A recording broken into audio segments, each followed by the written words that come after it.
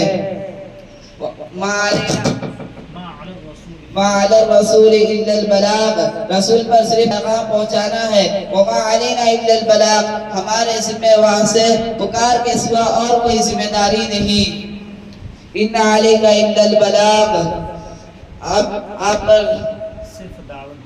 آپ پر صرف دعوت دینے کی ذمہ داری ہے۔ فَإِن تَوَلَّيْتُمْ فَإِنَّمَا عَلَى رَسُولِنَا الْبَلَاغُ الْمُبِينُ، اگر تم نے اعراض کیا تو اس کے علاوہ ہمارے رسول پر کچھ نہیں ہے کہ وہ اپنی دعوت صاف صاف پہنچا دے۔ وآخر دعوانا الحمدللہ رب العالمین۔ ہم سب کو بتایا کہ اسلام میں کوئی زبردستی نہیں ہے، لا اکراہ فی الدین قد تبین الرشد من الغی، اسلام میں دین میں کوئی زبردستی نہیں ہے، جو چاہے حق کو پسند کر لے اور جو چاہے باطل کو پسند کر لے۔ اللہ تعالیٰ نے ہر انسان کو اپنا رائٹ دیا ہے، اپنا پسندیدہ چیز دیا ہے کہ جو شخص چاہے، جس مذہب کو چاہے وہ مذہب اختیار کر لے، لیکن مرنے کے بعد اس حق اور باطل کا فیصلہ ہوگا۔ اگر آپ حق راستے پر ہیں تو اللہ تعالیٰ اس کے بدلے میں آپ کو جنت دے گا، اور اگر آپ باطل راستے پہ ہیں تو آپ کو اس کے بدلے